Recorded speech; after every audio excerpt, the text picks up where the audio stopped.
कुछ कहानियाँ सिर्फ सफलता नहीं होती, बल्कि धैर्य, साहस, त्याग और बलिदान का उदाहरण बन के दिखाई देती हैं। आज हम एक ऐसे व्यक्तित्व से आपकी मुलाकात करवाने जा रहे हैं, जिन्होंने ना सिर्फ इस कैंपस में रहकर सफलता प्राप्त की, बल्कि यह दिखाया कि किस तरह से त्याग, बलिदान, निरंतर अभ्यास से और अनुशासन का पालन करते हुए यूपीएससी जैसी परीक्षा को निकाला जा सकता है। इन्होंने ना सिर्फ जीपीएससी में रैंक हासिल की, बल्कि यूपीएससी में 5 बार मुख्य परीक्षाओं का अनुभव प्राप्त किया, 3 बार उन्होंने इंटरव्यू दिया और इस बार उन्होंने 292 रैंक हासिल की। आज हमारे साथ है यहाँ पर सावन सर। सावन सर से मैं जानना चाहूँगा सर कि किस तरह से और कौन-कौन से ऐसे बिंदु थे, जिन्होंने आपकी मदद की इस सफलता को प्राप्त करने में? सक्सेस किसी आदमी या औरत जो भी मतलब भाई बहन जो भी प्रिपेयर कर रहे हैं तो सक्सेस कोई मतलब एक पर्टिकुलर मुझे ऐसा लगता है कि कोई एक पर्टिकुलर बिंदु या उससे मैं नहीं कहना चाहूँगा कि उसी से मुझे मिली है। लेकिन एक पूरा इकोसिस्टम आपके आसपास का होता है, आपके पेरेंट्स, आपके दोस्त कौन है, आपके साथ प्रिपरेशन वाले, आपके मेंटर्स। तो ये सब चीज़ों को मिलाकर उसको आप कैसे देखते हो और उसमें कैसे आप खुद को ढालते हो, किस कैसे खुद को बदलते हो फेलियर के बाद में, तो ये सारी चीज़ें जो है सक्सेस को की तरफ आपको लेके चलती है। बाकी जो दूसरी चीज़ है, हार्ड वर्क है, डेडिकेशन है, स्ट्रेटेजी बनाना है, नोट्स बनाना, टेस्ट देना, वो सब लोग देते ही हैं।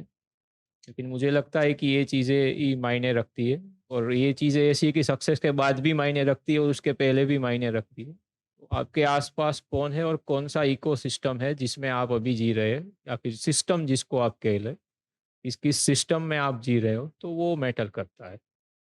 तो उसी पे जो है मुझे लगता है हमें ध्यान देना चाहिए कि बिल्ड सिस्टम्स, उस तरह के सिस्टम्स में आप रहें। कहते हैं कि यूपीएससी की तैयारी बहुत बोरिंग होती है और बोरिंग इसलिए कि हमें डेली वही काम करना होता है। अब डेली वही काम करना बहुत हेक्टिक होता है। आप भी एस्पायरेंट रहे हैं, लंबे समय तक आपने तैयारी की है। किस तरह से आप खुद को समझाते थे? डेली उसी रूटीन को फ़ॉलो करने के लिए खुद को कैसे मनाते थे? मतलब मैं ये जानना चाहता हूँ कि क्या आपका डेली रूटीन हुआ करता था यहाँ पे जब आप तैयारी कर रहे होते थे?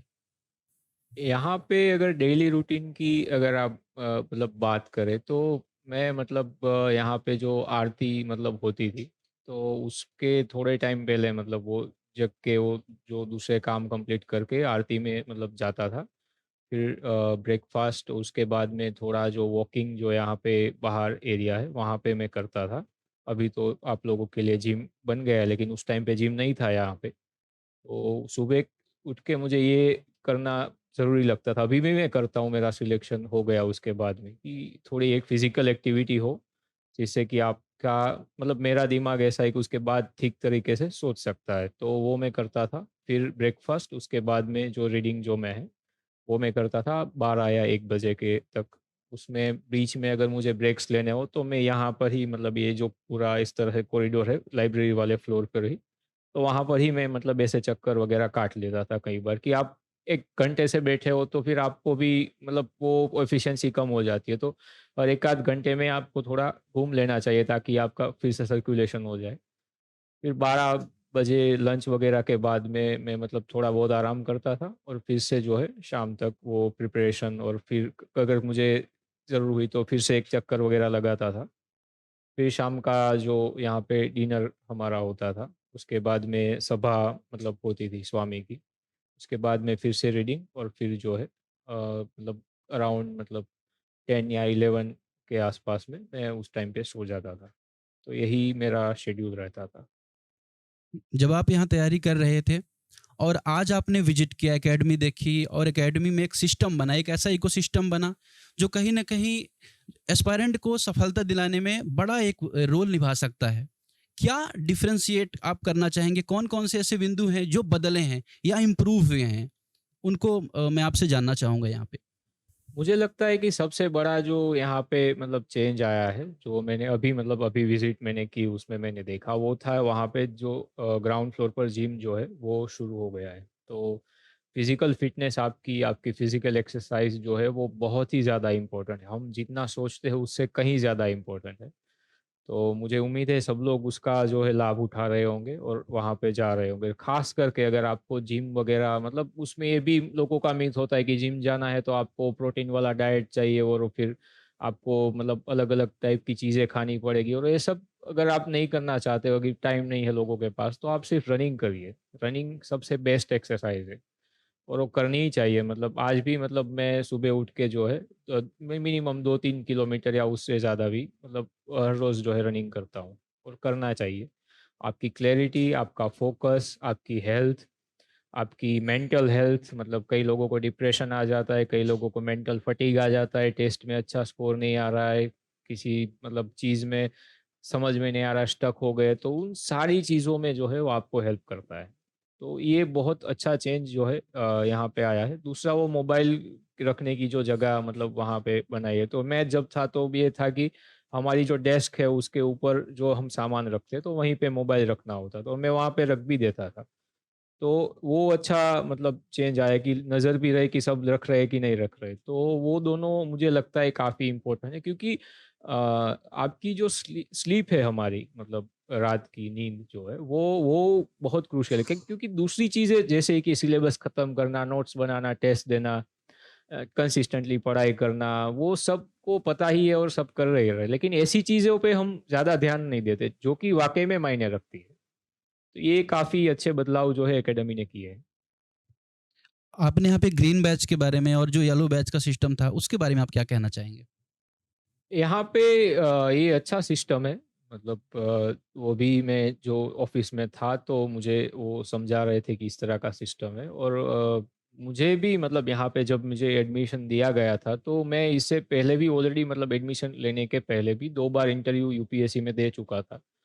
तो स्वामी जी ने भी मुझे मतलब जैसे अभी यहाँ पे ग्रीन बैच को जिस तरह की जो नियम उनके ऊपर इतने ज़्यादा लागू नहीं होते, तो उसी सिस्टम का भी एक तरह से मैं पार्ट रहा था। तब उस तरह का डिफरेंशिएशन नहीं था, लेकिन उस तरह का फ्री हैंड तब स्वामी जी ने भी मुझे दिया था यहाँ पे, तो वो एक अच्छा इनिशिएटिव है। और हर कैटेगरी में अलग-अलग टाइप की जो रूल्स वगैरह जो है आपको बनानी पड़ती है, तो वो एक अच्छी सिस्टम जो है डेवलप हुई है यहाँ पे। लाइब्रेरी और मटेरियल वाइज क्या इम्प्रूवमेंट देखने को मिला है और ये किस तरह से मदद करता है? क्योंकि हम देखते हैं कि आज पूरा इंटरनेट और पूरा अगर हम टेलीग्राम बात करें या क्रोम में भी हम जाते हैं, तो हर जगह मटेरियल ही मटेरियल है।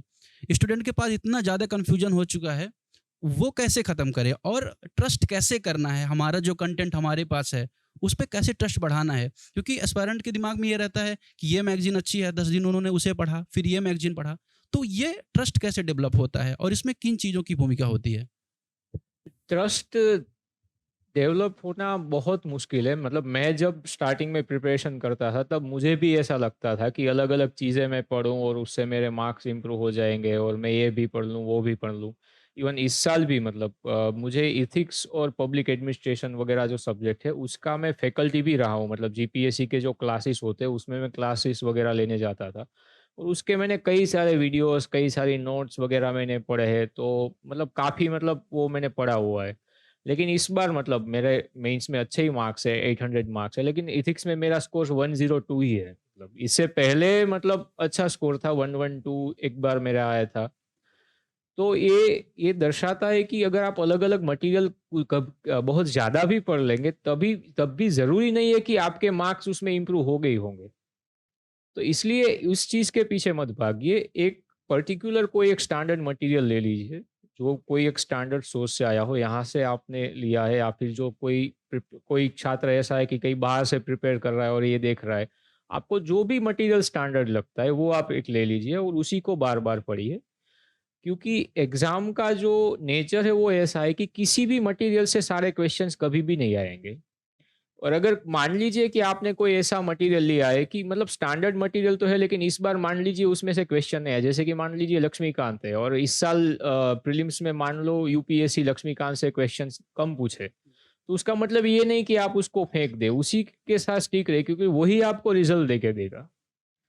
तो उस पे विश्वास बनाना बहुत ज़्यादा ज़रूरी है और ये मतलब कहने में मतलब आसान है मैं खुद एक एस्पिरेंट रहा हूँ और मुझे भी ये डाउट्स आते थे। मैं यहाँ पे बैठ के आप लोगों को बता रहा हूँ, ये कहना बहुत आसान है। ये उस पे विश्वास रख के आगे बढ़ना और फिर वो डर के साथ में जीना कि ये इससे होगा, नहीं होगा मेरा, क्या होगा? वो जो दिमाग में एक अनईज़ीनेस आती है, वो मैं भुगत चुका हूँ। लेकिन फिर भी मैं आपसे कह रहा हूँ कि कुछ भी करिए, लेकिन उसी एक मटेरियल या उसी एक नोट आपका, उसी पे स्टिक रहिए। ज़रूर पड़े तो उसमें अपडेट कीजिए, उसमें पेज ऐड कर दीजिए, उसमें स्टिकी नोट से लिख दीजिए उसमें। लेकिन उसको बार-बार चेंज मत करिए, वही आपको रिज़ल्ट आगे देगा। आपने बहुत लंबा समय इस फ़ील्ड को दिया है, बहुत लंबे समय तक तैयारी की, आपने सफलता प्राप्त की। अगर मैं आपसे पूछूँ कि आज आपको स्क्रैच से शुरुआत करनी है यूपीएससी की तैयारी में, तो अभी तक की जो पूरी जर्नी आपकी रही है, उसके आधार पर अब आप किस तरह से तैयारी शुरुआत करना चाहेंगे? इससे ये प्रश्न उनके लिए भी है, जिनका ये फर्स्ट अटेम्प्ट है, जो पहली बार यहाँ पे तैयारी कर रहे हैं, जिन्होंने क्लासेस लेना भी शुरू किया है, तो वो उस स्ट्रैटेजी को अपना सकें, जो आप अभी देना चाहें।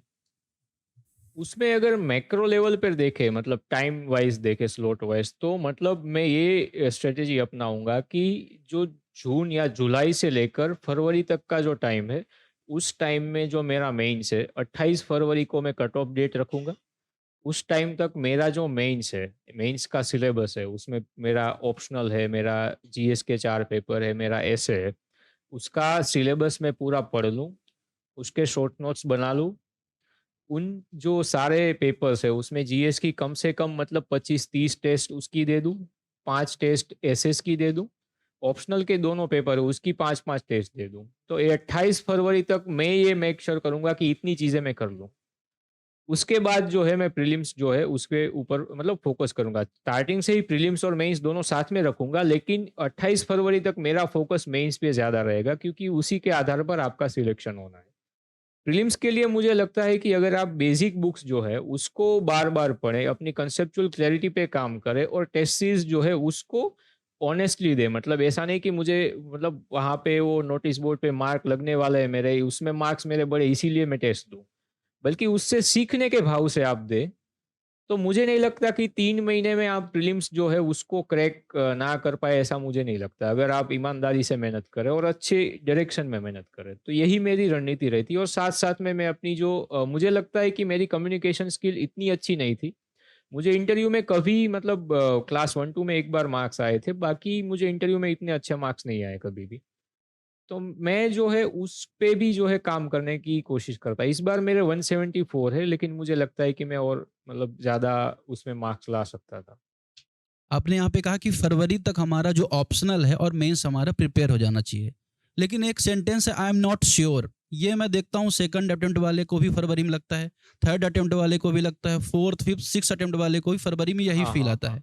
तो ये जो आई एम नॉट श्योर वाली लाइन है, ये कितनी गहरी है? मतलब इससे हमें हमारा जो डर है, हमारे अंदर का जो डर है कि मैं श्योर नहीं हूँ कि इस बार दूँ या ना दूँ, इससे कैसे निकलें? इसमें ना इसका एक इलाज ये है कि ऑब्जेक्टिविटी लाए। और मतलब ये मतलब कहना आसान है, मैं भी ये भुगत चुका हूँ। ऑब्जेक्टिविटी खुद में लाने का एक तरीका तो ये है कि मतलब खुद को ही ऑब्जेक्टिवली आप असेस करें और खुद करें। दूसरा ये है कि आप अपने मेंटर या अपने दोस्त या जो भी आपके आसपास लोग हैं, जो आपके बारे में आपके जितना ही जानते हैं, उससे आप सलाह लें। मैं 2022 में मैंने अटेम्प्ट दिया, उसके बाद में 23 और 24 2 साल मैंने स्किप किए। 24 में मैं अटेम्प्ट देने वाला था और मैंने फॉर्म भी भर दिया था।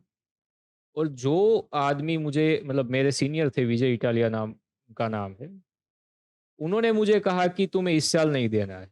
तो मैंने मतलब उनको उनको उनको मैं काफ़ी ट्रस्ट करता हूँ, क्योंकि वो मुझको मेरे जितना ही वो जानते हैं।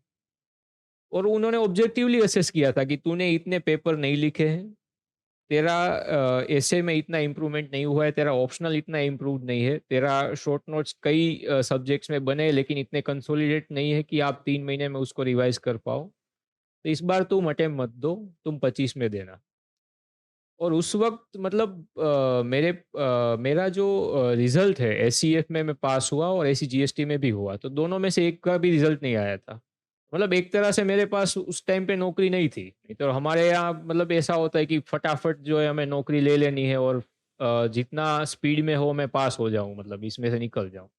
तो एक टफ डिसीज़न था, लेकिन वो मैंने लिया और उसने मुझे रिवॉर्ड किया कि 25 में मैंने दिया, थोड़ा इम्प्रूव किया। तो मैं हो गया और अच्छी रैंक से हो गया। तो यही है कि आप अपने मेंटर पे या अपने दोस्त पे, जो भी आप जिसके भी ऊपर आप ट्रस्ट करना चाहते हैं, उस पे ट्रस्ट करें और ऐसे लोगों को अपने आसपास रखें। जैसे मैंने पहले ही आंसर में कहा था कि आपके आसपास का सिस्टम कैसा है।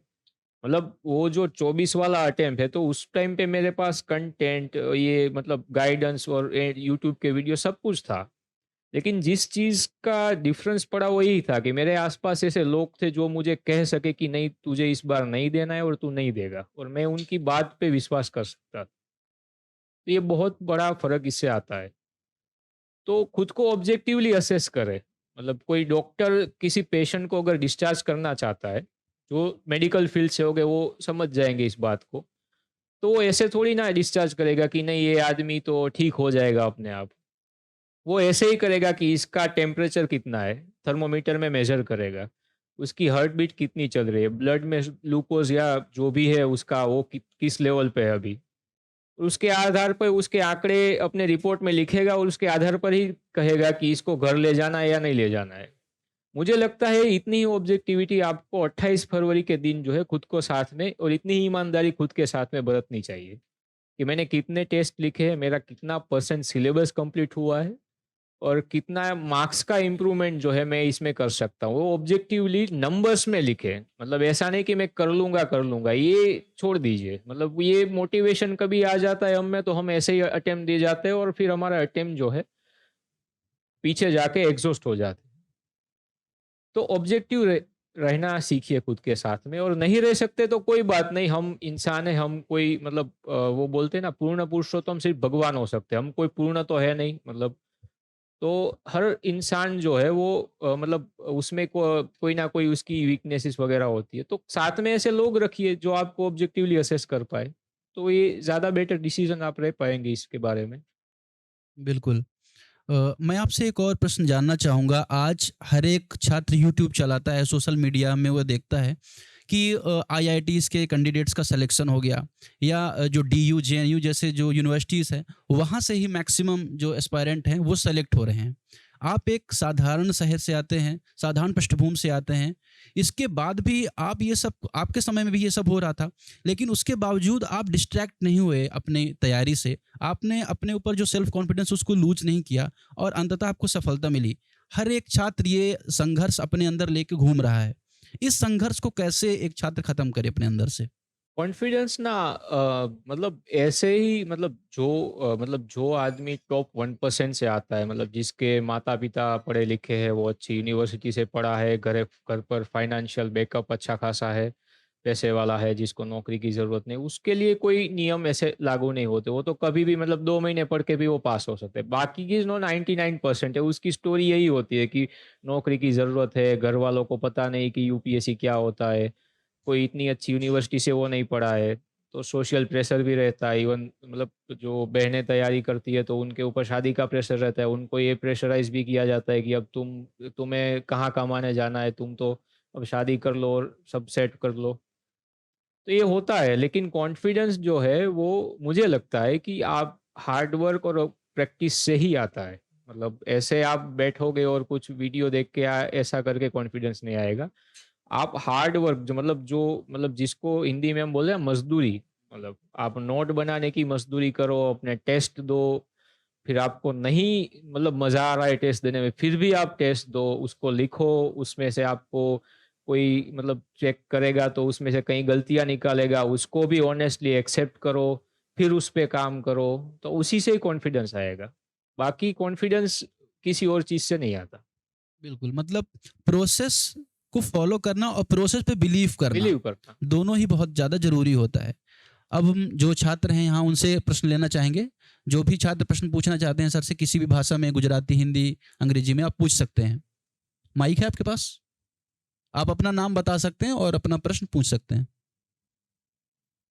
સવનભાઈ, બીજું બધું આપણે સાઈડમાં રાખીએ. તમારી તબિયત કેમ છે ને તમે કેમ છો?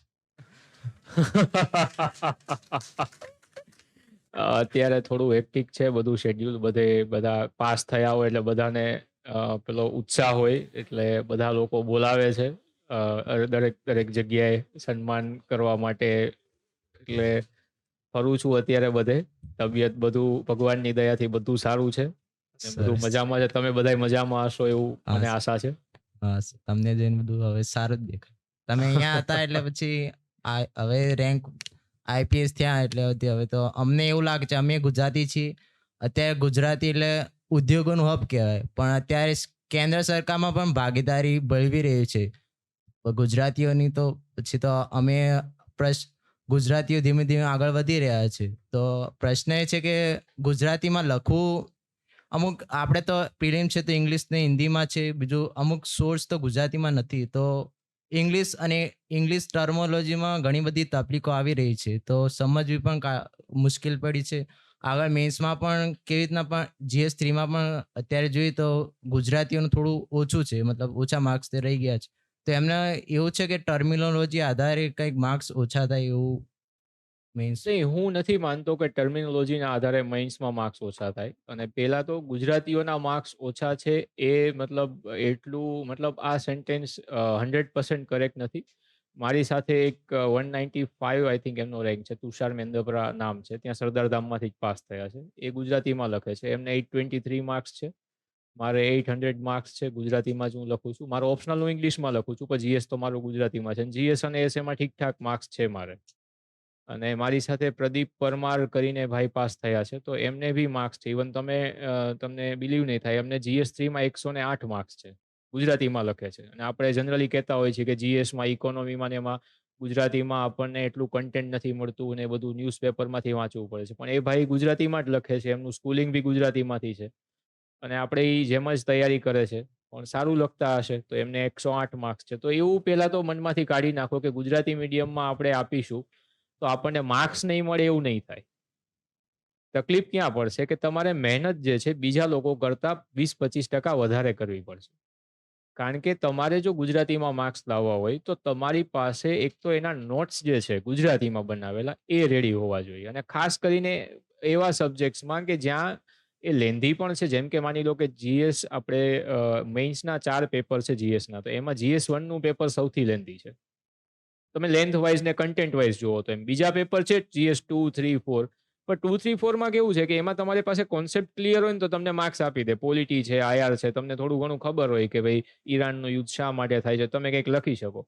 GS1માં કેવું છે કે એમાં એક્ઝેક્ટ તમને ખબર હોવી જોઈએ કે ભાઈ તમને એવું પૂછ્યું છે કે ભાઈ બોર યુદ્ધ હતું એ કઈ રીતે ફર્સ્ટ વર્લ્ડ વોરમાં કન્વર્ટ થયું, તો પછી હવે તમને એને ખબર હોવી જોઈએ, એનું કન્ટેન્ટ તમારી પાસે જોઈએ. એના માટે તમારે એક્સટેન્સિવલી નોટ બનાવવા પડે.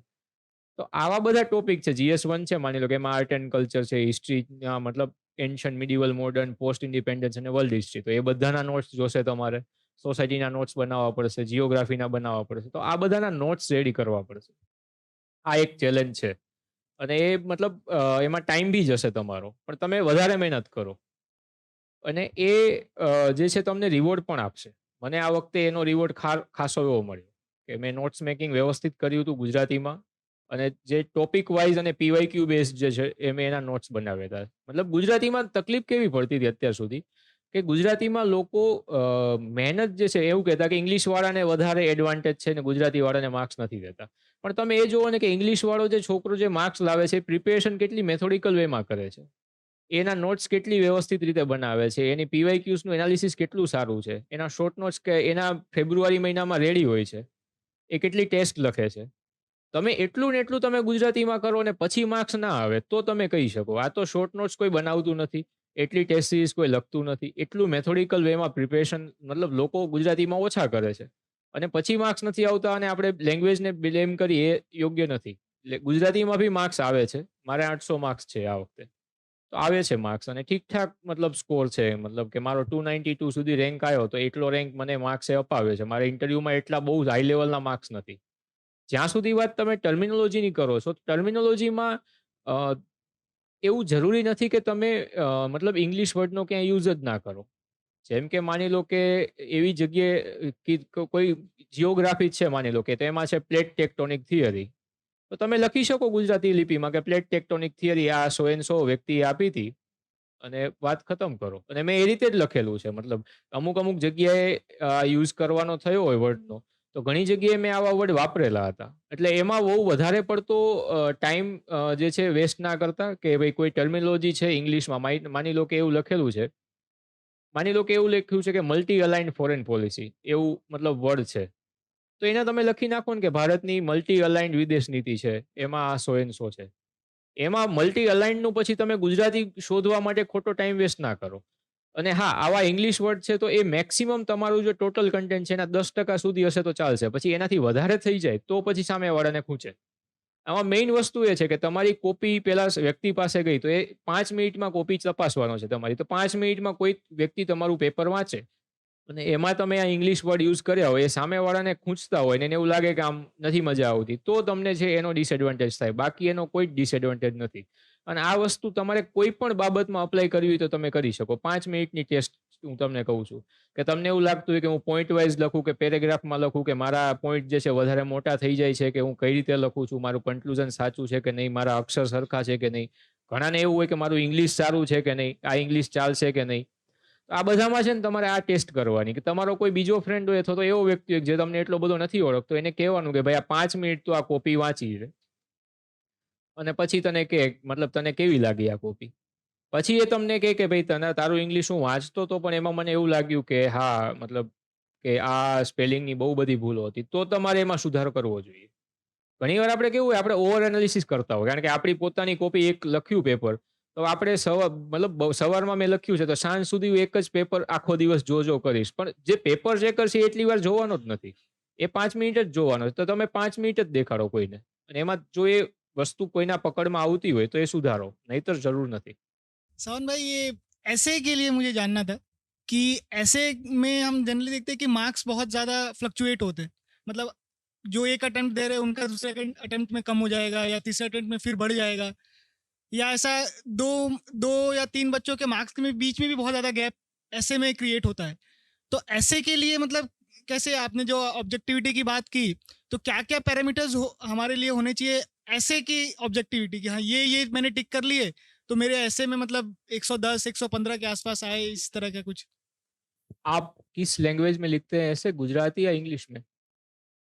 इंग्लिश में ऐसे की एडवाइस देने के लिए मैं लायक मतलब व्यक्ति नहीं हूँ, क्योंकि मैंने गुजराती मीडियम लिया था. उसके पीछे का एक रीज़न ये भी था कि मुझे नहीं लगता था कि मेरी इंग्लिश इतनी अच्छी भी है कि मैं जो 10 पेज भर के फिलोसॉफिकल ऐसे लिखना है, वो मैं इस लैंग्वेज में उतने अच्छी तरीके से लिख पाऊँ. तो आप इंग्लिश में जो व्यक्ति मार्क्स ला रहा है उसको आप ये क्वेश्चन पूछ सकते हैं, क्योंकि वो मुझे उसके बारे में आइडिया नहीं. क्योंकि इंग्लिश में जो ऐसे के मार्क्स है, वो आपकी बात सही है, वो बहुत ज़्यादा वेरी करते हैं. मतलब यहाँ पे ही मतलब अभी इंटरव्यू दिया कौशिक धामेलिया करके, वो मेरा दोस्त ही था. तो उसको एक साल 130 मार्क आए थे, 128 या 130 मार्क्स था ऐसे में. उसके अगले साल के मार्क्स जो है वो 75 मार्क्स आए थे. तो ये इतना बड़ा गैप है ऐसे में, वो खास करके इंग्लिश में.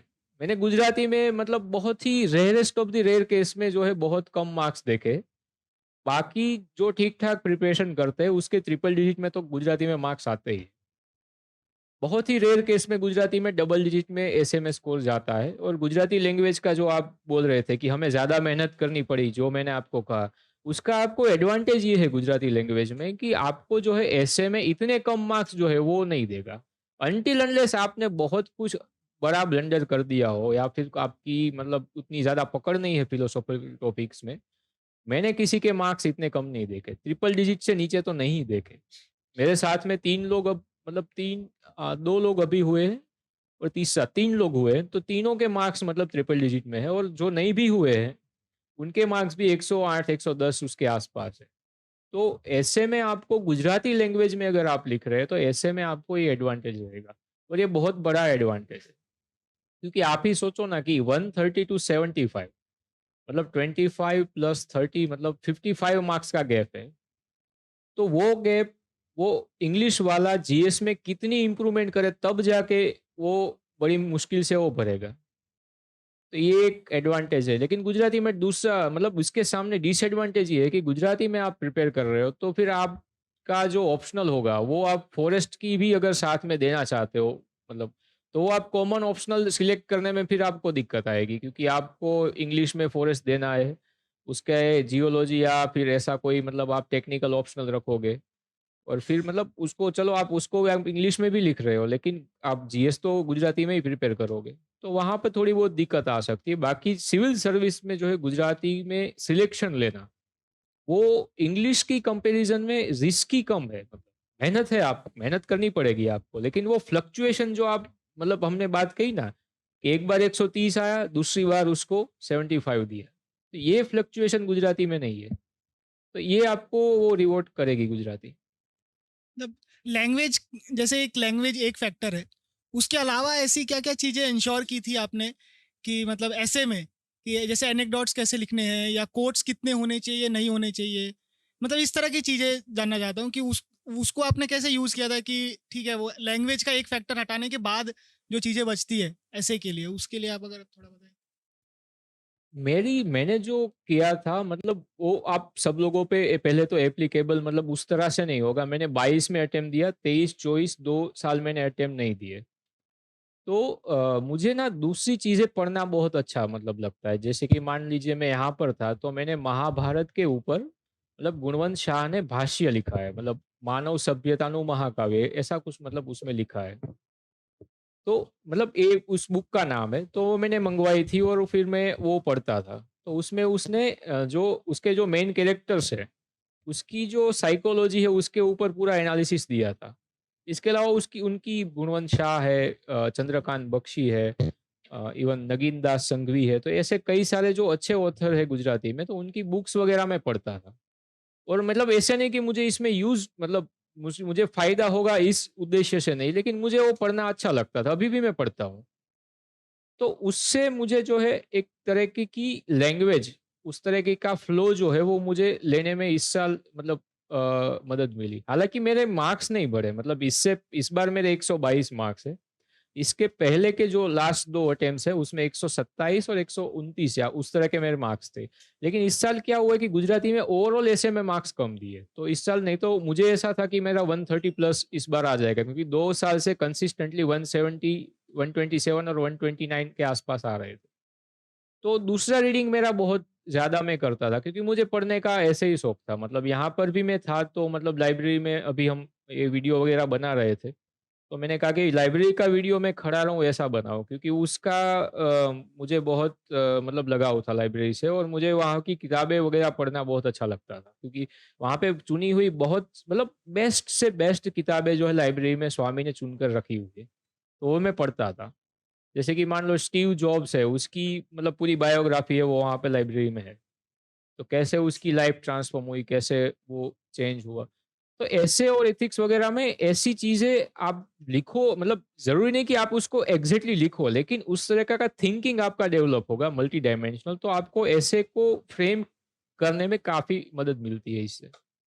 तो ये मैंने मुझे लगता है मुझे हेल्प हुई उससे, लेकिन इसमें दिक्कत ये है कि सब लोग ये नहीं कर सकते। मतलब मैंने 2 साल अटेम्प्ट मैंने नहीं दिए, तो मैं थोड़ा फ्री भी था उस टाइम पे, तो मैं पढ़ सकता था। अब आप कंटिन्यूअसली अटेम्प्ट दे रहे हो तो आपके पास उतना शायद टाइम नहीं होगा। लेकिन आप कोशिश कीजिए कि इस तरह की किताबें आप पढ़ें। मतलब इंग्लिश है तो आप मतलब एटलीस्ट ये मतलब ये सेपियंस ट्रायोलॉजी है तो वो युval नोआ हरारी वाली तो उतनी तो आप पढ़ सकते हो। कि वो अभी कंटेम्परेरी टाइम के किसी भी टॉपिक के ऊपर आपको पूछा जाए तो आपके जो विचार है वो काफ़ी अच्छी तरीके से बाहर आएँगे। और यहाँ पे है भी वो किताबें वगैरह, तो ये चीज़ें आप कर सकते हो।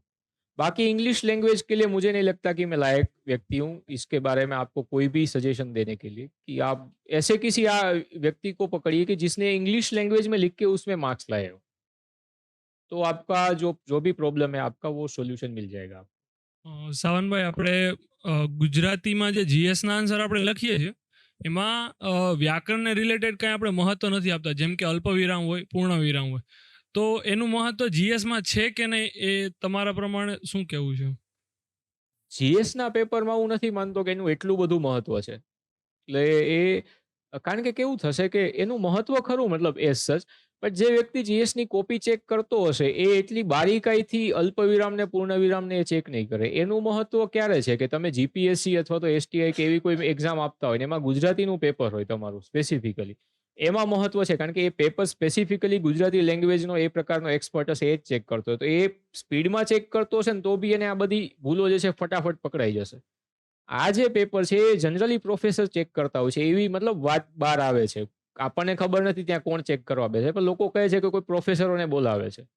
તો હવે એ લોકો માટે આ જે છે એટલું મહત્વનું નથી. એ લોકો માટે મહત્વનું એ છે કે જે ક્વેશ્ચન તમને પૂછેલો છે એને તમે કેટલો જસ્ટિસ આપેલો છે. તમારી લેંગ્વેજ જે છે એ વંચાય એવી છે કે નહીં, લોજિકલ છે કે નહીં, ક્લિયર છે કે નહીં. બાકી ગ્રામેટિકલ મિસ્ટેક થઈ શકે તો મતલબ અવોઇડ કરી શકવાની, બટ થાતી હોય તો એનાથી બહુ વધારે ડરવાનું નહીં. કારણ કે 3 કલાકના ટાઈમમાં તમે સ્પીડમાં બધું લખતા હશો અને ત્યારે આ બધું ઇન્શ્યોર કરવું ને પેપર કમ્પ્લીટ કરવું અને કન્ટેન્ટ આપવું, તો એ બહુ ડિફિકલ્ટ ટાસ્ક છે. અને જો તમે આ વસ્તુ કરવા જશો તો બની શકે કે તમારો ક્વેશ્ચન એકાદો છૂટી જાય. એના કરતાં બેટર છે કે તમે પેપર પૂરું કરો અને એને ધીરે ધીરે ઇમ્પ્રૂવ કરવાની ટ્રાય કરો. અને ઇમ્પ્રૂવ ના થાય વધારે તો બી કોઈ ચિંતા કરવાની જરૂર નથી. અને આપણે સર જોયું છે કે ઈશિતા કિશોર મેમથી જ્યારે શરૂ થયું, મતલબ જીએસના આન્સર લખવાના પોઈન્ટ વાઇઝ ચાલુ થયા છે કે જીએસ 1 2 3 4માં બધા પોઈન્ટ અને એક એક્ઝામ્પલ બેકઅપ કરી કે આ આખી પેટર્ન ચાલે છે. અત્યારે જીપીએસસીમાં આ પેટર્ન આવી ગઈ. પછી કંચન મેમના પેપર જોઈએ, તમારા જોઈએ, તો મતલબ એ ટ્રેડ જોવા મળ્યો છે કે જીએસ 1 થી 1 to 4 ની અંદર આપણે એક પોઈન્ટ લખીએ છીએ અને એને બેકઅપ કરીએ છીએ બધા ટોપિકમાં. તો એ લખવું કેટલું હદે યોગ્ય છે એક. અને જીએસ 3નો તમારો પેપર જોયું ત્યારે તમે ડેટા ખૂબ જ સારો યુઝ કરો છો. જીએસ 3માં એ એનાલિસિસ કર્યું તો ડેટા કેટલો મહત્વનો છે જીએસ 3માં એ. અને જીએસ 4નું એક શોર્ટ એ હતું કે સેન્ટેન્સવાળા જ્યારે ફિલોસોફિકલ કોઈના સેન્ટેન્સ મૂકી દે છે, કોઈ વિચારકોના એના, તો એ આન્સર કેવી રીતે ટેકલ કરી શકે. લાઈક પેરેગ્રાફમાં લખું જીએસ 4માં એ બરોબર છે કે જીએસ 4 તમે જીએસ 4 પણ જીએસ 1 2 3ની જેમ તમે સેન્ટેન્સ વાઇઝ જાઓ, તો આમાં શું ડિફરન્શિએટ કરી શકાય? પહેલા તો જીએસ 4 છે તો એમાં પેરેગ્રાફમાં લખવું કે આ લખવું, તો એમાં કેવું છે કે જેવો તમને ક્વેશ્ચન પૂછાયેલો છે તો એ પ્રકારે તમારે એને બ્રેક કરી અને લખવું જોઈએ. જો તમે પેરેગ્રાફમાં લખો છો તો પેરેગ્રાફમાં કેવું છે કે કન્ટિન્યુટી તમારા માઇન્ડમાં હોય તો તમે કોઈ વસ્તુને પેરેગ્રાફમાં લખી શકો. તમે ક્યારેક અખાતરો કરજો. ક્વેશ્ચન હું લખવાનું નથી કહેતો, પણ માની લો કે આજે તમે શું કર્યું એના વિશે તમને લખવાનું કીધું હોય, અથવા તો માની લો કે આ લેક્ચર જ મતલબ આ સેશન છે એના વિશે તમને કીધું હોય કે એક પેજમાં લખો કે શું થયું. હવે આ સેશનમાં મેં જે કીધું એ બધી બાબતમાં તમે ક્લિયર હશો તો પેરેગ્રાફમાં તમે ફટાફટ લખી શકશો. પણ માની લો કે તમે ક્લિયર નથી અને તમારા માઇન્ડને વધારે જોર પડે છે તો તમે પોઈન્ટમાં લખશો કે ભાઈ આ વાત કરી એના પછી આ વાત કરી, તો એ ફ્લો નહીં આવે. એટલે પેરેગ્રાફ જે છે એમાંથી લોકો પોઈન્ટમાં એટલા માટે આવ્યા કે પેરેગ્રાફમાં કોઈ વસ્તુને લોજિકલ વેમાં લખવી અને એમાં પણ એ એવી રીતે લખવી કે સામેવાળા વાંચવાવાળાને કંટાળો ના આવે. એ સ્કિલ જે છે ડેવલપ કરવી બહુ ડિફિકલ્ટ છે. એના કરતાં બેટર એ છે કે તમે પોઈન્ટ વાઇઝ લખો તો એકસાથે વધારે ઇન્ફોર્મેશન જે છે તમે કન્વે કરી શકો ઓછા વર્ડમાં, અને તમારું પેપર જે છે ટાઈમે પૂરું થાય. તો તમે જે કહો છો કે ફિલોસોફિકલ ક્વેશ્ચન્સ ઘણા હોય છે તો એને બ્રેક કરવાના, તો એમાં એક તો તમે એને પોઈન્ટમાં બ્રેક કરી દો કે કોઈ વસ્તુ કીધી છે એના પક્ષમાં તમે તર્ક લખતા હોય, વિપક્ષમાં લખતા હોય, એના મતલબ એના રિલેટેડ હિસ્ટોરિકલ એનેક્ડોટ છે એ તમે એમાં નાખતા હોય, તો એ ફોર્મેટમાં જ લખો જે ટોપર્સ લખે છે એમાં. એને બ્રેક કરવા માટે એમાં કેવું છે ખબર છે કે ઇથિક્સ અને એસેન એ બધા ટોપિક કેવા છે કે એમાં કોઈ વસ્તુ તમારી સામે લખેલી છે ને એના બેકહેન્ડમાં તમારી પાસે એનું અલગ રીતનું એક તમારા માઇન્ડમાં એક ફ્રેમવર્ક અને એનું નોલેજ હોવું જોઈએ. કે તમને એવું મતલબ કહેવામાં આવેલું હોય કે મતલબ જહાજો એવું કંઈક એસેમાં એક ક્વેશ્ચન બી પૂછાયો હતો કે જહાજો હા કે મતલબ બહાર દહેરો આવે છે એનાથી નથી ડૂબતા, પણ એમાં કાણું પડી જાય એનાથી ડૂબે છે. મતલબ ઇન્ટરનલ વીકનેસથી જ કોઈ વસ્તુનું પતન થતું, એનો કહેવાનો અર્થ એવો છે. તો હવે આ વસ્તુના બેકહેન્ડમાં તમારી પાસે એક્યુમ્યુલેટેડ નોલેજ કેટલું છે એ આમાં ટેસ્ટ થાય છે. અને એના ઉપર તમે કેટલા આર્ગ્યુમેન્ટ્સ આપો છો, કઈ રીતે એ વાતને રજૂ કરો છો, તો એ વસ્તુ જે છે એ મેટર કરે છે. ત્યારે તમારું જીએસનું રીડિંગ તો કામ આવશે જ, પણ આવું તમે સાઈડમાં વાંચતા હશો. અને તમે હું તો કહું છું સાઈડમાં આવું કાંઈ નથી વાંચતા, તમે ન્યૂઝપેપરમાં જે એડિટોરિયલ આવે છે એ સરખી રીતે વાંચતા હશો, એમાંથી તમને ઘણું બધું મળશે. તો એ મેટર કરે છે. તો આઈ થિંક આ 2 ક્વેશ્ચન હતા. આ સિવાય ત્રીજું તમે કંઈક પૂછતા હતા. જીએસ 3માં જે ડેટા છે એ હા, કેટલું ઇમ્પોર્ટન્ટ છે? કારણ કે તમે તમારા પેપરની અંદર બધા બેકઅપમાં એક્ઝામ્પલ, ડેટા અને સોર્સ નાખેલો છે જીએસ 3માં, તો કેટલું મહત્વ? એનું જીએસ 3માં નહીં પણ બધા જ પેપરમાં મહત્વ છે. કોઈ બી તમે મતલબ 7 પેપર ટોટલ આવે ઓપ્શનલ સહિતના, તો બધા જ પેપરમાં કોઈના કોઈ લેવલ એનું મહત્વ છે ડેટા અને ફેક્ટનું. અને એને હું નાખતો તો એના માટે હું કેવું કરતો કે એ તમે મતલબ આ વસ્તુ મતલબ તમને કામ આવે એવી છે એટલા માટે વાત કરું કે ડેટા અને ફેક્ટ માટે આપણે જનરલી કેવું કરતા હોય કે એક્ઝામ જે આવતી હોય આપણી, તો એના 2-3 દિવસ પહેલા આપણે એવું માનતા હોય કે ડેટા અને ફેક્ટ ક્યાંકથી ભેગો કરી લઈએ અને એક મતલબ ફટાફટ 2 કલાક બેઠા-બેઠા લખી નાખીએ અને પછી એક્ઝામ આવે ત્યારે જતા રહેશું. એના માટે એના બદલે તમારે કેવું કરવાનું, તમારે છે ને એ જે પેજ હોય ને A4 સાઈઝના એ રાખવાના અને એનું જે એક કોર્નર છે ત્યાં પંચ કરી દેવાનું. જે પિન નહીં મારવાની, પંચ કરી દેવાનું અને એને દોરીથી બાંધી દેવાના. પછી આ જે તમારું આ જે બંચ છે પેજનું, મતલબ 10-15 પેજનું, એ તમે જ્યારે વાંચતા હોય ને ત્યારે સાથે રાખવાનું. ન્યૂઝપેપર ગમે તે તમે કરતા હોય, ન્યૂઝપેપર વાંચતા હોય, તમે વિડીયો જોતા હોય કે તમે બીજું કંઈ વાંચતા હોય. અને એમાં બી કેવું કરવાનું કે તમે પેજ વાઇઝ ઇકોનોમી છે તો એનો ડેટા અલગ લખવાનો, પોલિટીનો અલગથી લખો તમે સોસાયટીનો કોઈ એક્ઝામ્પલ છે એ અલગ પેજમાં લખો, તમે ઇથિક્સનું એક્ઝામ્પલ અલગ પેજમાં લખો. એ રીતે અલગ બાયફર્કેટ રાખવાનું એમાં. અને જ્યારે વાંચતા તમને કોઈ એવી વસ્તુ મળે ને કે આ ડેટા અથવા તો આ એક્ઝામ્પલ તો બહુ મસ્ત છે, એ ત્યારે તમારે ત્યારે ને ત્યારે એમાં લખી નાખવાનું. અને આ રીતે શું થશે ખબર છે? આ રીતે તમારી પાસે જે ડેટા અને એક્ઝામ્પલ આવશે ને એકદમ ઓર્ગેનિક આવશે. કે જે ખરેખર રિલેવન્ટ છે ને એ જ આવશે. જ્યારે તમે એક્ઝામ પહેલા ડેટા અને એક્ઝામ્પલ ગોતવા બેસશો ને તો તમને જે આવશે ને એ તમે બધું એકસાથે લઈ લેશો. અથવા તો આની હેન્ડઆઉટ બી આવતી હોય છે. મતલબ શૂન્ય આઈએએસ અને એ લોકો છે તો આની હેન્ડઆઉટ બી એ લોકો રિલીઝ કરતા હોય છે કે એમાં બધો ડેટા અને બધું આપેલું જ હોય. પણ એ યાદ એટલા માટે નથી રહેતું કે એને પોતે બનાવેલી છે અને તમે સીધા એને વાંચો. આ તો તમે આ રીતે એક વસ્તુ લખતા તમે બનાવી હશે ને તો તમને એ બધા એક્ઝામ્પલ અને ફેક્ટ જે છે ને બહુ ઇઝીલી યાદ આવશે. એટલે હું એ તમે કહો છો કે હું બધું લખી શકતો, એનું કારણ એ હતું કે હું આ રીતે બનાવતો. હું હેન્ડઆઉટ જે છે આ કે ભાઈ શૂન્યની કે કોઈ બનાવી તૈયાર મટીરિયલ એ સીધું ડાઉનલોડ કરીને વાંચતો નહીં. મને વાંચતા જ્યાંથી મળે એ હું પહેલામાં લખતો. એનાથી કેવું થાય કે એક ફોટોગ્રાફિક મેમરી બને તમારી અને એ જ વસ્તુને વારે તમે રિવાઇઝ કરો. તો આ સેમ વસ્તુ તમે એક્ઝામ્પલ માટે પણ કરી શકો, ડેટા માટે પણ કરી શકો, ઇવન જે કમિટીના રિપોર્ટ્સ છે તો એના માટે પણ કરી શકો. આ ઇવન સુપ્રીમ કોર્ટના જજમેન્ટ્સ છે જેનો આપણે યુઝ કરતા હોય આન્સરમાં, તો એના માટે પણ કરી શકો કે જ્યાં તમને એવું લાગ્યું કે ભાઈ આ સુપ્રીમ કોર્ટનું જજમેન્ટ છે એના માટે 4-5 પેજ એમાં એડ કરી દો. એન્વાયરમેન્ટ રિલેટેડ જજમેન્ટ, એમાં જે જજમેન્ટ તમને મળતા હોય એ તમે એમાં લખી દો. અને આ રિલેટેડ તમને ચેટ જીપીટી કરશો તો બી મળી જશે. પણ કહેવાનો મતલબ એવો છે કે એ જો ને તમારા માઇન્ડમાં એટલું મતલબ અંદર ડીપલી જે છે એ ટ્રાન્સપ્લાન્ટ નહીં થાય. અને તમને જ્યારે 3 કલાકમાં પેપર સ્પીડમાં લખતા હશો ને ત્યારે યાદ નહીં આવે. એટલે મેઇન આસ્પેક્ટ આ છે એનો. એટલે તમે આ કેવું છે કે આ ખાલી યુપીએસસી માટે નહીં, અક્રોસ ધી એક્ઝામ તમે કોઈ બી એક્ઝામ આપતા હોય, ડેટા ફેક્ટ્સ એક્ઝામ્પલ જે છે તમને બધે કામ લાગવાના છે. તો કોઈ બી એક્ઝામની તમે પ્રિપરેશન કરતા હો તો એમાં આનો યુઝ કરી શકો.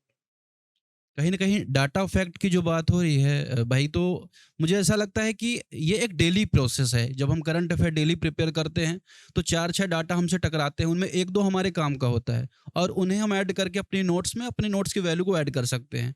कहीं ना कहीं एस्पायरेंट ये भी गलती कर रहे हैं कि वो करंट अफेयर्स को 6 महीने में एक साथ पढ़ने का प्रयास करते हैं, तो वो थाउजेंड्स डाटा दिखता है.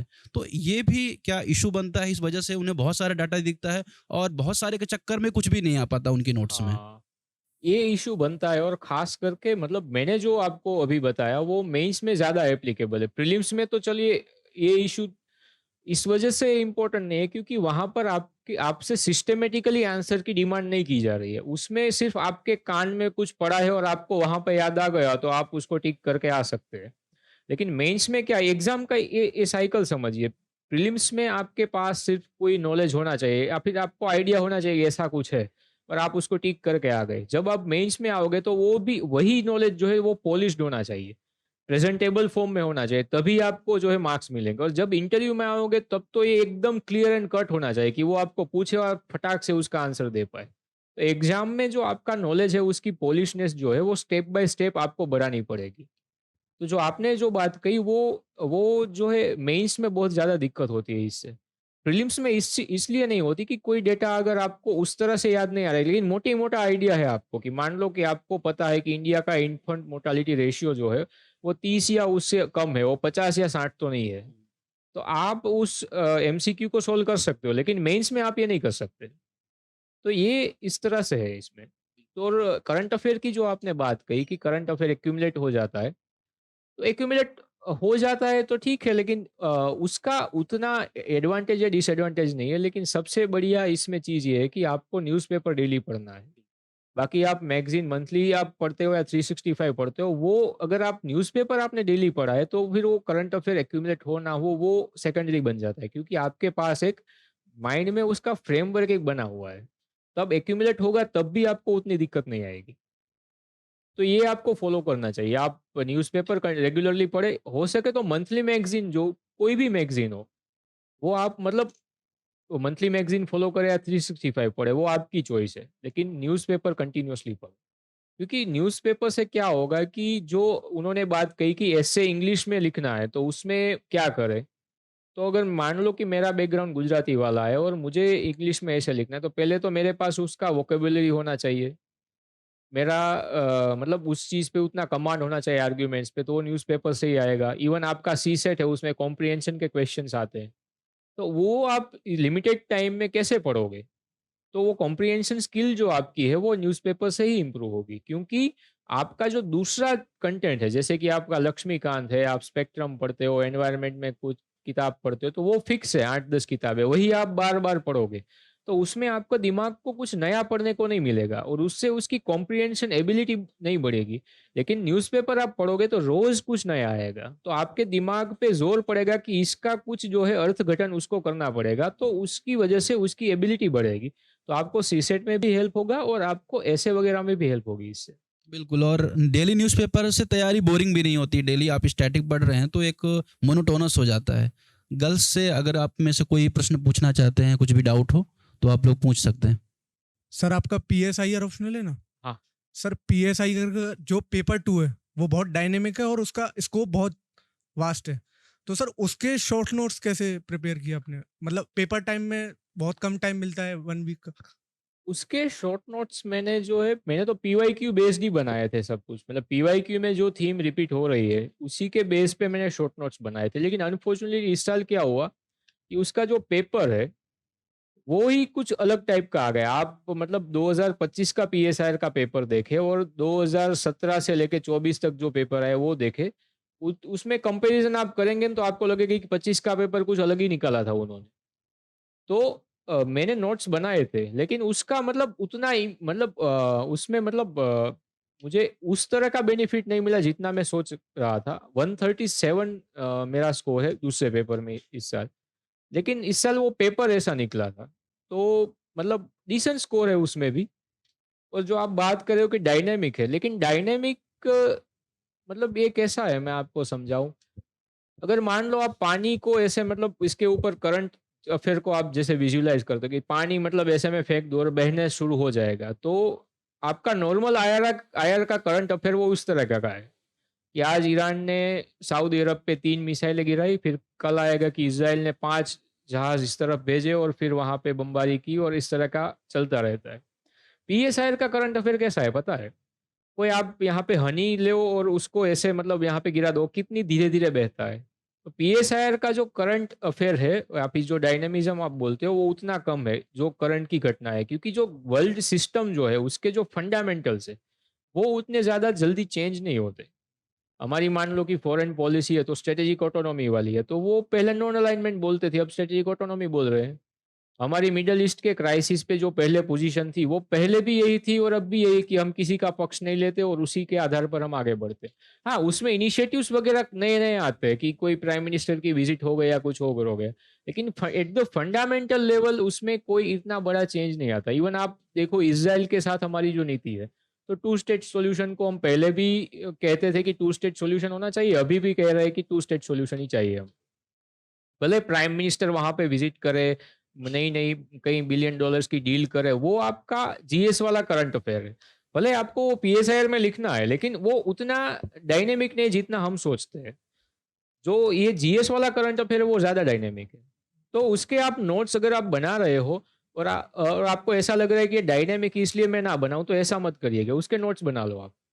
क्योंकि उसमें डायनामिज़्म या बहुत बड़ा शिफ्ट जो है, वो बहुत ही टाइम के बाद आता है, बहुत ज़्यादा टाइम के बाद। मतलब कि इंडिया और चाइना का मान लो कि कॉम्पिटिशन चल रहा है, तो वो पिछले 10 साल से चल रहा है, तो वो वही भी है उसमें, कि उसमें वही आप लिखोगे कि इंडिया को चाइना को बैलेंस करना है, तो किसी और पावर के साथ अलायंस मजबूत करना पड़ेगा, खुद की कैपेबिलिटी बढ़ानी पड़ेगी, उसके साथ में नेगोशिएशन भी कंटिन्यू करने पड़ेंगे, बॉर्डर डिस्प्यूट है उसको भी सॉल्व करना पड़ेगा, वही लिखोगे आप। 10 साल पहले कोई अगर प्रिपरेशन करता, वही वो भी यही आंसर लिखता, आज के वाला आदमी भी वही आंसर लिखेगा।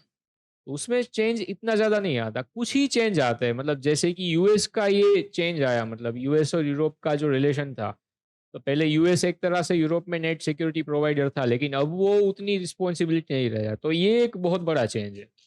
मतलब इसको हम चेंज सही मायनों में बोल सकते हैं कि ये चेंज आया। तो ऐसे चेंज बहुत कम आते हैं, बाकी की चीज़ें स्टैटिक ही रहती है। तो आप उसके नोट्स उसी तरीके से बना दो, उसमें कोई दिक्कत नहीं है। शॉर्ट नोट्स आप इंट्रो, मेन बॉडी के पॉइंट्स और कंक्लूजन इस फॉर्मेट में बनाओ उसको आप, कि आपके पास 3-4 इंट्रोडक्शन होने चाहिए किसी भी टॉपिक के लिए, उसके लिए 3-4 आपके पास कंक्लूजन होने चाहिए, और मेन बॉडी के लिए आपके पास पॉइंट्स होने चाहिए। और पॉइंट्स जो है उसमें भी आप जगह छोड़ दें, ताकि अगर कोई नई चीज़ें आए तो उसको आप उसमें ऐड कर पाएँ। સર તમે ક્લાસ 1-2માં રેન્ક 9 સિક્યોર કરેલો અને એની પહેલા એસીએફમાં પણ સિલેક્ટેડ હતા. તો એ બે વચ્ચે સિલેક્ટ કરવામાં તમે એસીએફને ચૂઝ કરેલું. તો કયા ફેક્ટર્સ હતા જેને તમે કન્સિડર કરીને ડિસિઝન લીધેલો? એસીએફ મતલબ એઝ સચ મતલબ મને એન્વાયરમેન્ટ અને એ બધી મતલબ પેલી વસ્તુ છે એ વધારે ગમે. તો મારું નેચરલ મતલબ મારું ઇનર કોલિંગ એ સાઈડ વધારે હતું, એસીએફ સાઈડ. અને એસીજીએસટીની જે પોસ્ટ છે મતલબ એ બી સારી જ છે, અને એસીએફમાં એ બી પેલું હતું કે એમાં મતલબ 10-12 વર્ષે તમે આઈએફઓએસમાં પ્રમોશન થઈ જાઓ. તો કદાચ મારું યુપીએસસીમાં સિલેક્શન ના થાત તો બી મતલબ 10-12 વર્ષમાં હું ઓલ ઇન્ડિયા સર્વિસમાં ઓલરેડી ગુજરાતમાં આવી જાત એક રીતે. તો એ બી એક ફેક્ટર હતું. પણ મેં મતલબ એસીએફમાં મારે જોઈનિંગ આવ્યું ત્યારે આ જે અત્યારે હું પાસ થયો છું એની મેઇન્સ હતી. એટલે મેં ત્યારે એનું જોઈનિંગ નહોતું લીધું, પણ ત્યારે મેં લેટર એ રીતે લખેલો કે અત્યારે મારે આ મેઇન્સ છે તો હું આવી શકું એમ નથી, પણ મારું કેન્ડિડેચર રદ ના કરતા. આના પછીની કોઈ બેચ જ્યારે ટ્રેનિંગમાં જશે ત્યારે હું એની સાથે ટ્રેનિંગ લઈ લઈશ, અને આમાં મારી સિનિયોરિટીમાં કે એમાં કોઈ ઇમ્પેક્ટ પડશે તો એ મને મંજૂર છે. એ રીતે મેં કરેલું. એટલા માટે હું એસીએફમાં ત્યારે નહોતો ગયો. એના પછી મારે એસી જીએસટીનું જોઈનિંગ અથવા ટ્રેનિંગ આવ્યું, એ પછી મેં કન્ટિન્યુ કર્યું, અને હવે ફરી પાછી જો ટ્રેનિંગ આવે મતલબ બીજી બેચ આવે એસીએફની, એમાં હું જવાનો હતો. એ રીતનું મારું પ્લાનિંગ હતું. એટલે અત્યારે મારું એસી જીએસટીમાં ટ્રેનિંગ ચાલે છે, પણ મારે જવું હતું એસીએફ.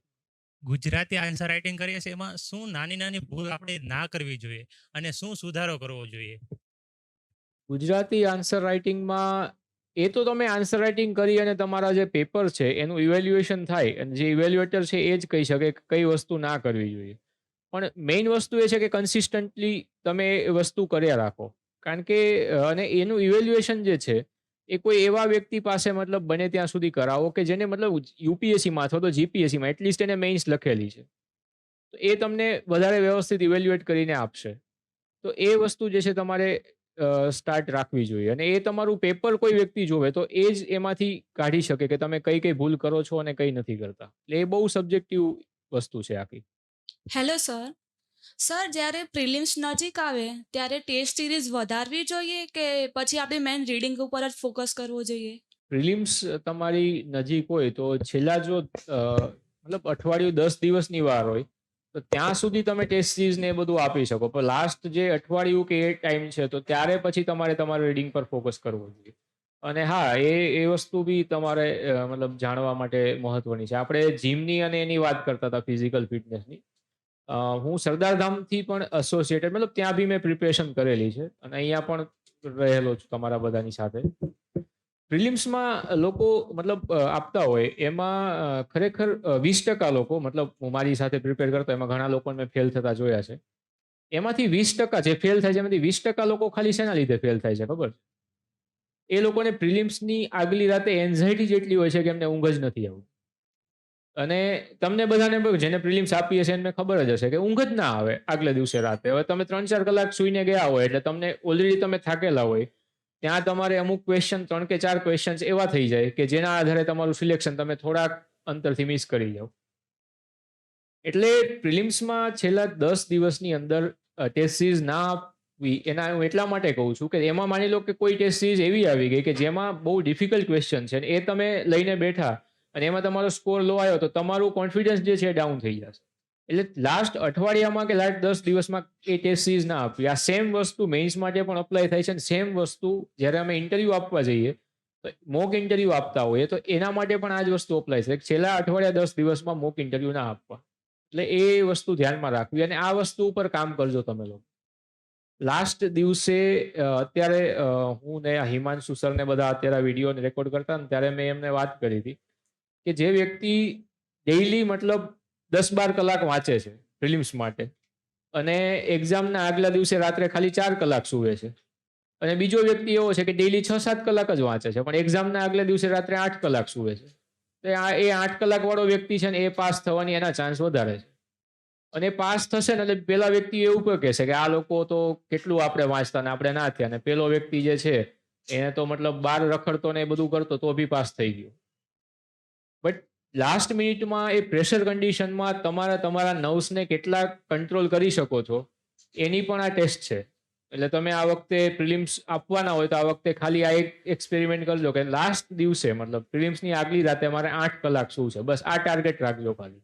એનાથી તમારા માર્ક્સ છે ને મતલબ 5-7 માર્ક્સ તો તમારે એમને વધી જશે જો સરખી ઊંઘ કરીને ગયા હશો ને. ઘણા લોકો, મોટા ભાગના લોકો નથી કરી શકતા, કારણ કે જે રિવિઝન લઈને બેઠા હોય ને પૂરું જ ના થાય અને રાતે 12 વગાડે, 1 વગાડે, 2 વાગે પછી સુવાની ટ્રાય કરે અને સવારમાં પાછું સેન્ટર જ્યાં આવેલું હોય ત્યાં વહેલું ઉઠીને જવાનું હોય. સેમ વસ્તુ મેઇન્સમાં લાગુ થાય છે અને ઇન્ટરવ્યુમાં પણ સેમ વસ્તુ લાગુ થાય. અને લાસ્ટ જે 1 વીક હોય ત્યારે તમને ઘણા લોકોને એવું બી હોય, મતલબ એન્ઝાયટી આવતી હોય, ઊંઘ ના આવતી હોય, તો ત્યારે ફિઝિકલ એક્ટિવિટી થોડી વધારી દો. એવું હોય તો રનિંગ કરી નાખો. ઇવન પ્રિલિમ્સના આગલે દિવસે પણ હું રનિંગ કરવા સાંજે ગયો હતો. મતલબ મારે બીજે દિવસે પ્રિલિમ્સ હતી, તે દિવસે સાંજે 5 કે 6 વાગે હું 4 કિલોમીટર જેવું રનિંગ કરીને આવ્યો હતો પાછો, જેથી કરીને હું જમીને મસ્ત સૂઈ જાઉં એટલે મને ઊંઘ આવી જાય ને મને કોઈ ચિંતા ના આવે અને હું સવારમાં ઉઠીને મસ્ત પ્રિલિમ્સ આપી શકું. અને મારા પ્રિલિમ્સમાં માર્ક્સ નથી આવ્યા, પણ મારે આઈ થિંક 115 થી લઈને 125 ની વચ્ચે મતલબ વેરિયસ જે આન્સર કી પ્રમાણે થતો હતો. તો ફોરેસ્ટની બી મારે કટ ઓફ ક્લિયર થઈ ગયું. આગલા દિવસે તમે એવું કાંઈ જ નથી વાંચી લેવાના જે તમને પૂછાઈ જાય ને તમારે કંઈક માર્ક્સ આવી જાય. એના કરતાં બેટર છે કે તમે લોકો શાંતિથી સૂઈ જાઓ. અને આ વસ્તુ બધા પર અપ્લાય થાય છે. શાંતિથી સૂઈ જશો ને આગલા દિવસે તો પણ 5-7 માર્ક્સ તો એમને વધી જશે. જે તમે 400-500 પેજનું કરંટ અફેર ઉઠલાવીને ક્યાંક 2-3 ક્વેશ્ચન તમે વાંચ્યા હશે ને આવી ગયા હશે ને તમે ખુશ થશો એનાથી કે મેં પેલું વાંચ્યું હતું ને એનું મને આ રીતે રિઝલ્ટ મળ્યું, એના કરતાં આમાં બહુ ઇઝી છે એમ. એટલે એ કરી લો, બરાબર છે. રનિંગ કરી લો આગલે દિવસે સાંજે. એવું હોય તો બેડમિન્ટન રમી લો મિત્રો સાથે, બધા સાથે હોય તો બરાબર છે. હું સ્વામીને કહી દઈશ કે આ લોકોને એવું કરાવી દો 1 કલાક માટે, બરાબર છે. પ્રિલિમ્સના આગલા દિવસે શાંતિથી સૂઈ જાઓ. બીજું કંઈ જ કરવાની જરૂર નથી. વાંચવું હોય તો અત્યારે વાંચી લો, અત્યારે शांति थी वाँचो. आपने बहुत ही सरलता ईमानदारी से अपने अनुभव साझा किए हैं और मैं उम्मीद करता हूं कि इस अनुभव की कहानी की तरह नहीं बल्कि दिशा की तरह एस्पायरेंट्स लें और इस दिशा से इस प्रीलिम्स को और मजबूती से तैयार करें और इस बार क्रैक करें.